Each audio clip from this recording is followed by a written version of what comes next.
So guys, for parallel and perpendicular lines, we do need to define these first, although I know you know what some of it means. Parallel lines are lines that never cross, right? So they are two lines, two or more, I guess.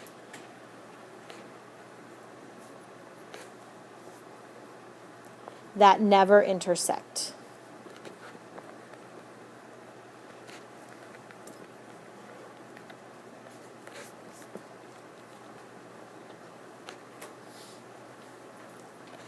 And then what did we note about parallel lines and their slopes yesterday? Jen? Lines are parallel if they have the same slope. So I want you to write that. Okay, and then a picture of parallel lines are two lines that are like train tracks. They don't intersect.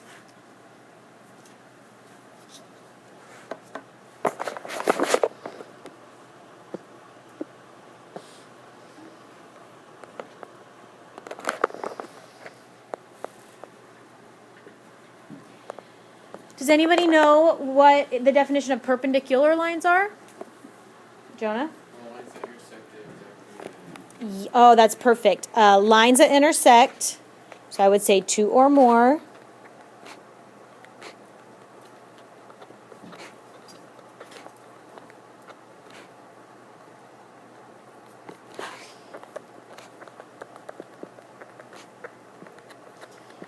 At right angles or 90-degree angles. So at a 90-degree angle. Okay, and then a little note to yourself. From the slope of perpendicular lines, we can tell if two lines are perpendicular if their slopes are opposite reciprocal. So I want you to write that down. Opposite reciprocal slope. And we're going to talk about what that means in a second. Perpendicular lines don't always have to be like straight up and down and side to side like that, but that's the most common way we define them at least, and they form right angles.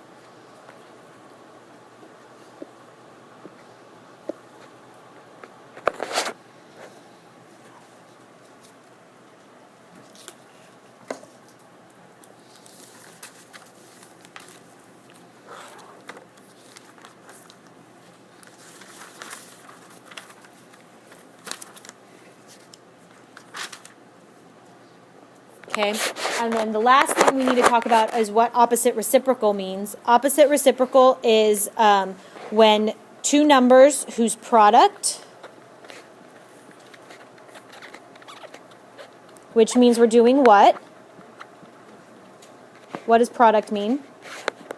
Multiply. Whose product is -1. Okay.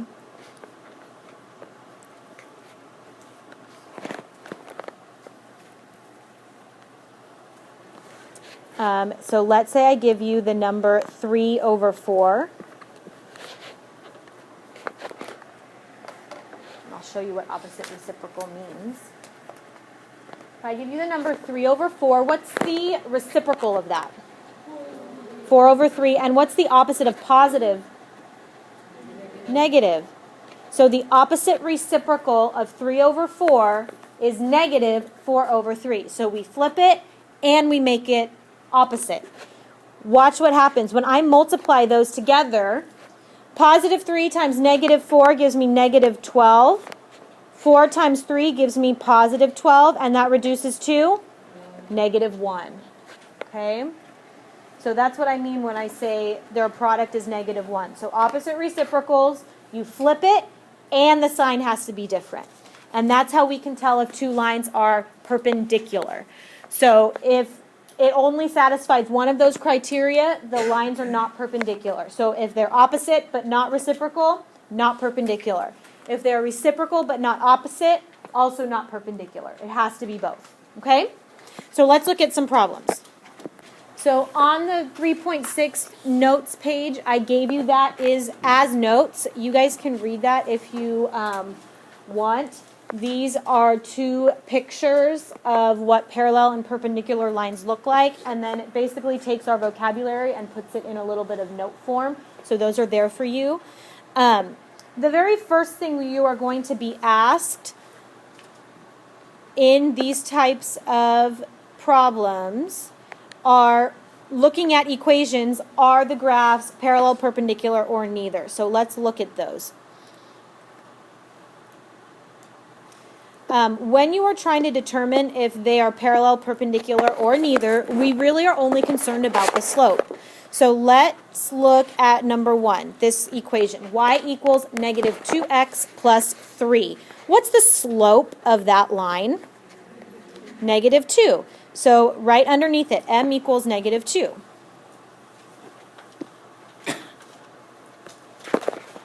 The next line, y equals negative 2x minus 1, what's the slope of that one? Negative 2. Are these slopes the same, opposite reciprocal, or neither? They're the same. So what type of lines are these? Parallel. So these two lines are parallel. And you can tell just from looking at the slopes.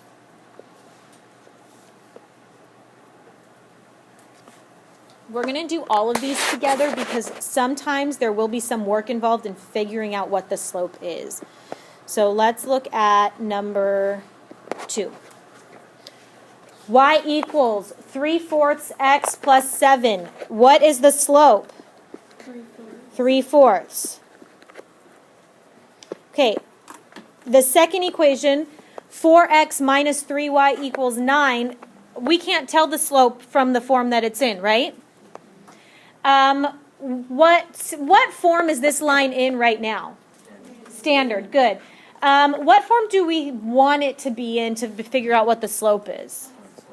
Point slope or slope intercept, right? Basically, I think slope intercept might be a little easier to get in this one. So we want to get that y by itself. The first thing you're going to do is subtract 4x from both sides. So we're going to rewrite this equation in slope-intercept form.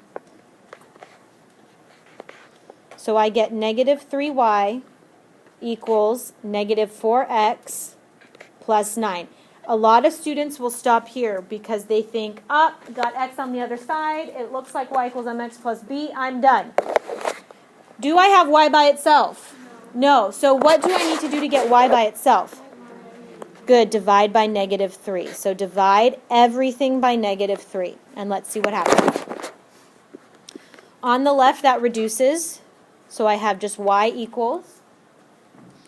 On the right, negative 4 divided by negative 3 gives me positive 4 over 3x.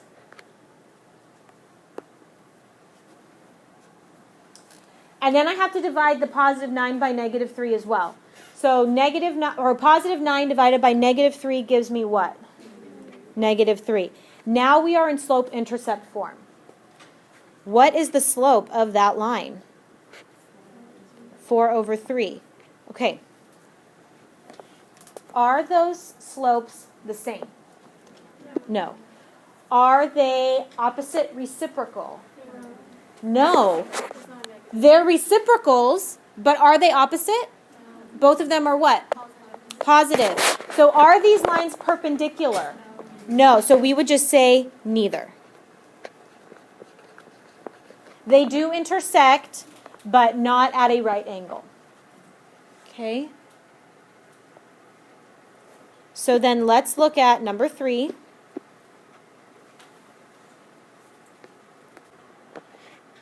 (4y minus 5x plus 12). Can I figure out the slope yet? No, we don't have y by itself. So what can I do to get y by itself? Good. Divide everything by 4. So divide by 4 and this whole side by 4. On the left, that reduces to 1 and I get y equals. On the right, negative 5 divided by 4 gives me negative 5 over 4x. And then 12 divided by 4 gives me plus 3. So what's the slope of the purple line? Excellent, negative 5 over 4. Let's do the green one. What's the slope of the green one? Positive 4 over 5. Oh my gosh, those are what? They're opposite and reciprocal. So these two lines are what? Perpendicular. Make sense?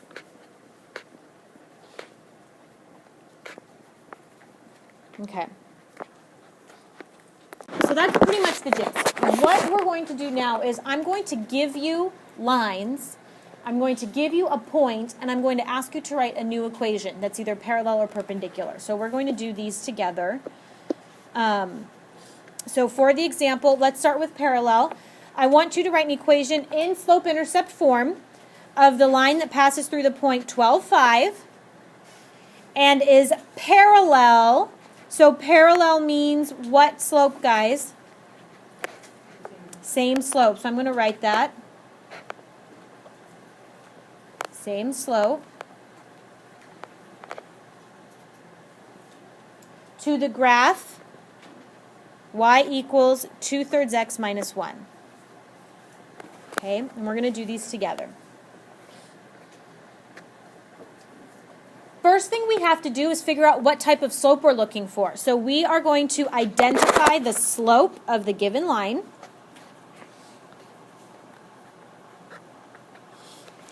A parallel line has the same slope.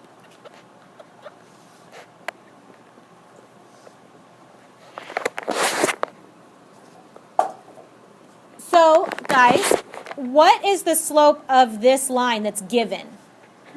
2/3. So what would be the slope of a parallel line? 2/3. Good, 2/3. So the slope of a parallel line is going to be 2/3. So let's write that down.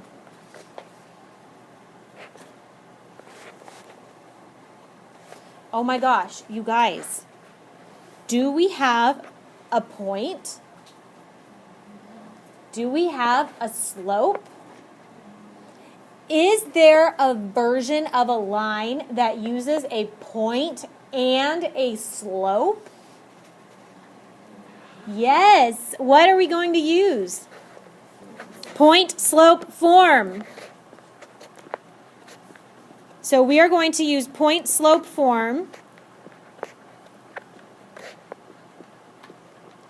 And we are going to substitute the slope and the given point. Oh my gosh, it's like math magic. It's math magical. Oh, does that hurt your heart? Okay. So we're going to plug everything into the point slope form, and I'm going to do that right underneath. So that's y minus y1. And what's the y coordinate of this point that's given? 5. Equals m, 2/3, times x minus x1. What's the x coordinate? 12. Okay. Now, if I did not specify that the equation has to be in slope-intercept form, we would be done. But the problem wants slope-intercept form. So what we are going to do is use the distributive property.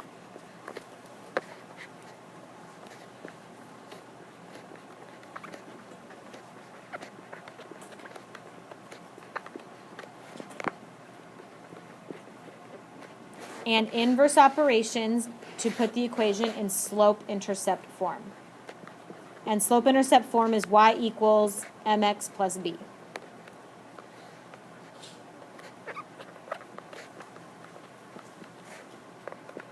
Okay, so we're going to use inverse operations to put this in slope-intercept form and distributive property.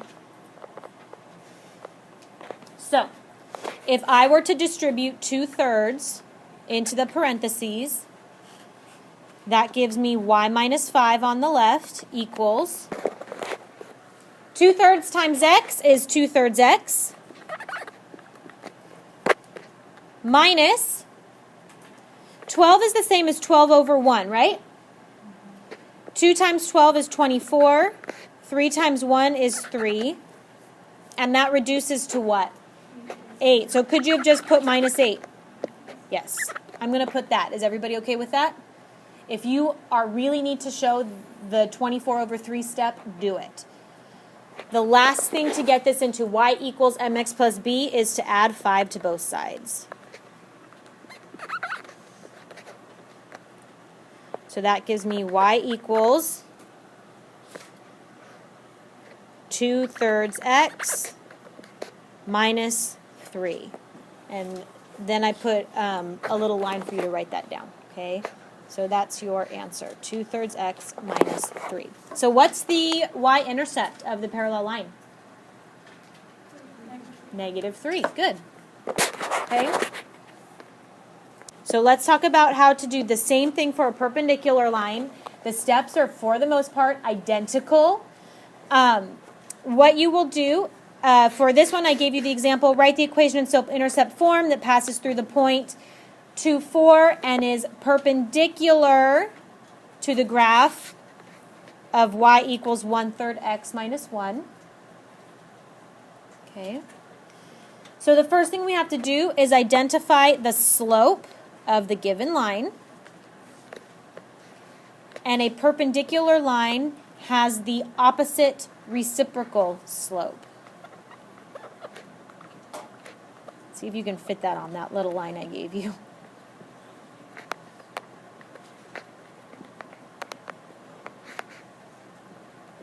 Okay, so slopes are opposite reciprocal in this case. What is the slope of the given line? 1/3. So the opposite reciprocal of that would be -3/1, or -3. Okay, so I change the sign and I flip it. Okay, guys, do we have a point? Do we have a slope? Is there a form for that? Yes, we are going to use point-slope form.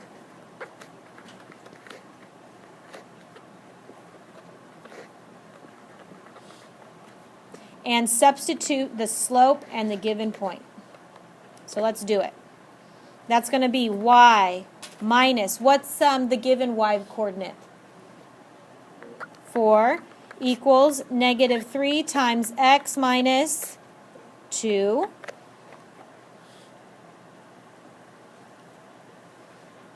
And then we are going to use distributive property.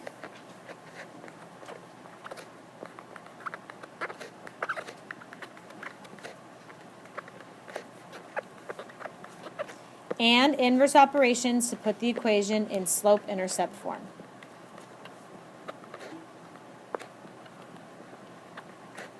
No fractions in this one, in this example. So guys, if I distribute the -3, that gives me y minus 4 equals -3x plus 6, right? And then what would be my last step? Add 4 to both sides. That is the addition property of what? Equality. Good. Y equals -3x plus 10.